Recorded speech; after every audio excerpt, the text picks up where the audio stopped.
Hello champs, welcome to our NewtonGATE Academy, where we make your dreams come true. And here I am Shweta ma'am, and today I am here with a very interesting topic, that is Java mathematical functions. Okay, and this topic is very important in both your 9th standard as well as in 10th standard. Okay, so without wasting your time, let's begin the topic. So, before discussing regarding the mathematical functions, firstly let's understand what is functions. So, functions are the set of executable codes. They reduces the time and complexity of a program. Okay, usually your programs are divided into smaller segments. Likewise, you can take example of a calculator application. Hope we all have used this application. Okay, so there we have seen plus, minus, multiplication, division. So many operators are there. So for each and every operator, specific functions of code of block is written, and all these blocks are integrated together to form a software known as calculator. Okay, now next is your classification of functions. So there are two classification of functions, and they are, first one is your predefined function and second one is your user-defined functions. Okay, now predefined, by the name itself we can understand. Pre means whose definition is already given. You can use them but can't redefine them. And user-defined means whose definition is totally given by the user. The entire definition is given by the user as per to his or her requirement. Now let's move it towards our predefined functions. Some of the examples I have given, like your mathematical functions, your string related functions, character functions, input output functions, etc. Java provides a library of a list of predefined functions which you can use in your program. Clear? But today in this video, basically I am going to focus over mathematical functions. So here we go with our mathematical functions.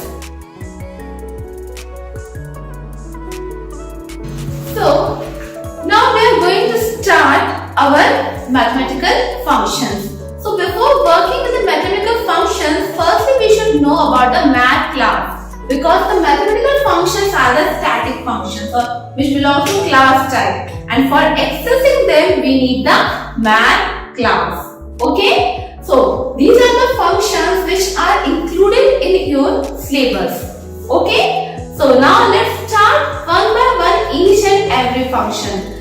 Now here we go with the first function, that is min function. Okay. So min function, by the name itself we can understand that it will return the minimum value, or we can say the smallest value among the two numbers. Why among the two numbers?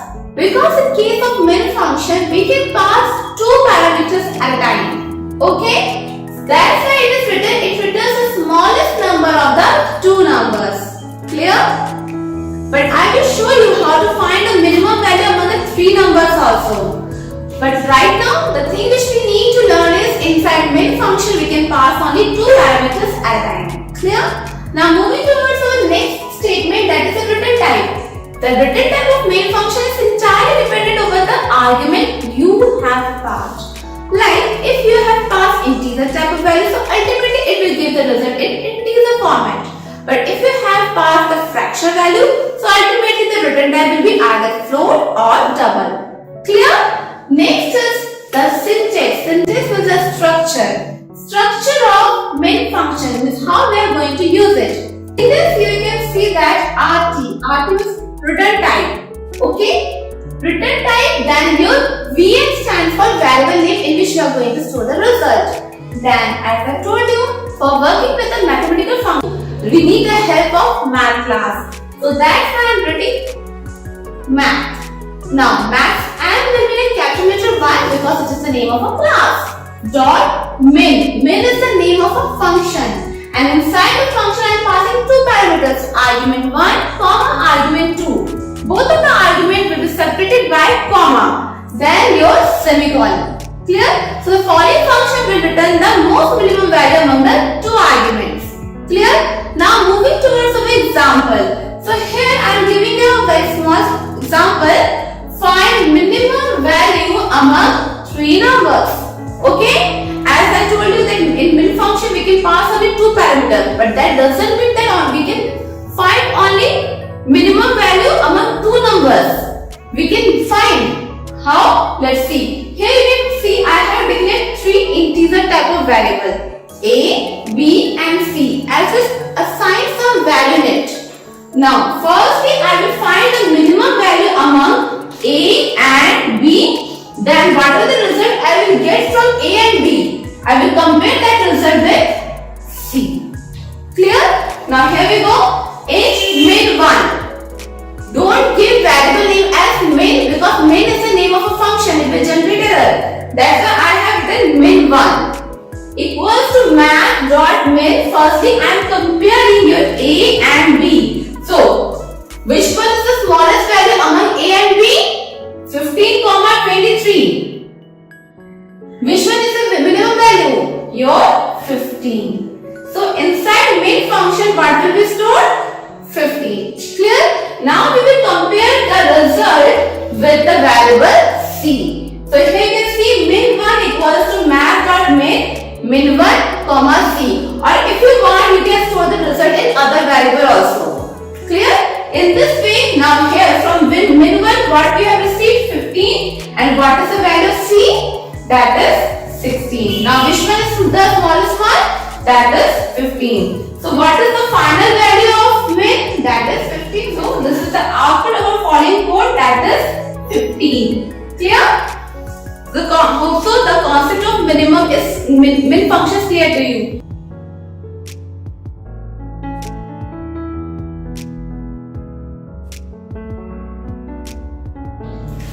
So now I am giving you a task that you have to find the most minimum value among the 5 numbers. Okay? So try it, and if you face any problem, there is an option, that is comment below and I'll clear your doubts. Now next is our max function. By the name itself we can understand that it will return the maximum value among the two numbers. The rule is same as the min function. In min function also you can pass only two parameters. Same in max function also you can pass two parameters. That's why it is returns maximum of two numbers. Clear? Now next is the return type depends over the argument you will pass. Syntax, just one thing will be changed. Instead of min it will become max, but the number of parameters will be the same, 2. Now here you can see the code. Find the maximum value among two numbers. So I think the code is here. A equals to 26, B equals to 35. Int max1. Here again, I cannot take maximum variable because it is the name of a function. So I am making it as max1. Now pass the parameters and the most maximum value will be returned. So it will print 35. Okay. Same way you can find the maximum value among 5 numbers, 10 number, 20. That is entirely dependent over to you. Okay.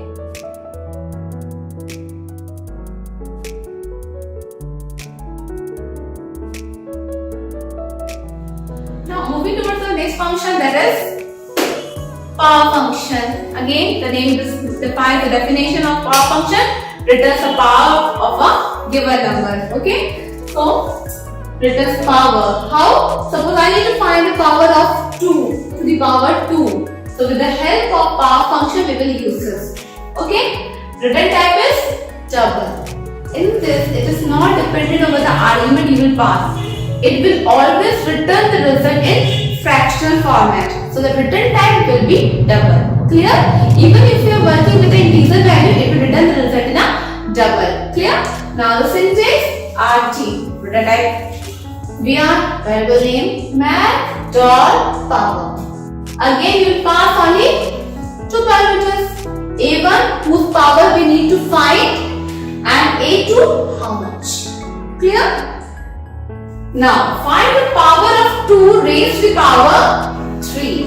Clear? How will you write down? Double, as I told you, the return type will be double. Here I have taken one value, sorry I need to, yes, okay, power equals to math dot power. 2 comma 3 means 2 to the power 3. 2 whose power we need to find and 3 the base value. Clear?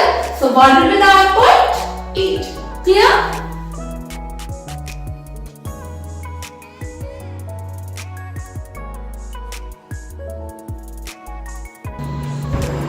Now next function is your square root. Okay, SQRT functions used for finding the square root of a number. In this, we can pass single parameter but no negative value. Inside square root, we cannot pass any kind of negative value. You can pass any positive value, whether it's integer or fractional, but no negative value. Okay. Next, its return type is double. Here syntax is given. Next example is given. Find square root of 25. So how I have given both the methods. Either you can write in this way or in this way. Clear? Double R equals to math.sqrt 25. What will be the result? That is 5. Now here again 5.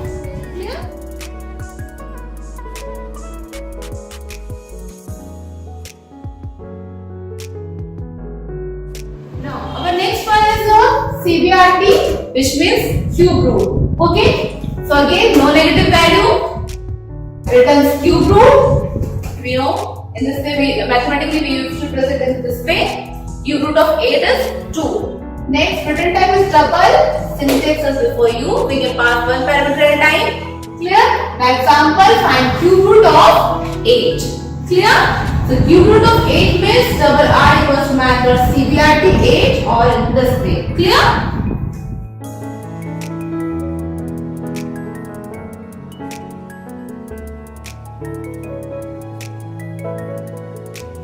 So now moving towards our next function, that is ABS function. ABS stands for absolute value. Okay? Means it will return a positive value. Suppose you have passed negative value or you are getting some negative value as a result. So in that case we use the ABS function.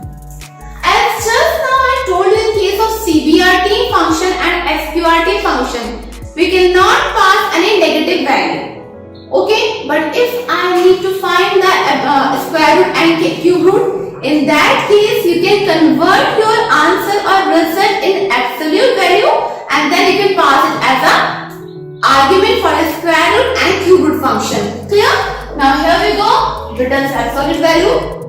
Depends over the argument you have passed. This is the syntax. We can pass only one parameter and here's the example. Now see, in the first example, I have passed minus 15 as an argument. So it will return 15. Clear? But in the second example, I am passing a positive value. It doesn't mean that it will give you a negative value.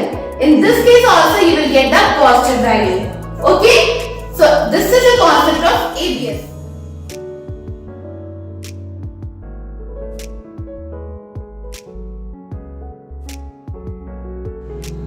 Now our next function is random function. Okay. Now random function returns any random value. So between 0 to 1. But in this we don't pass any kind of argument. Clear? It will randomly pass the value and will display on the screen. Suppose if you are executing this function, then you will get any random value. If your friend is executing the same code, then he will get any random value. But it is not fixed. Okay? So here is the concept. It returns double type of value and as well as random value. Next, we don't pass any argument. It used to give the random value between 0 to 1, 0.55, 0.598, something like that. This is the syntax. As you can see, I have not passed any parameter. And here is the example. I have not given the output over here because it is not specific. The output is not specific. Clear? So I hope these functions which we have discussed in this video is clear to you. And don't forget, you have to complete that assignment and task which I have given to you. Okay? So in the next video, I will discuss the further functions which I have shown in the beginning of the video. Okay? So if you like the video, then please do like, share and comment. And if you face any problem, then you can comment below. Okay?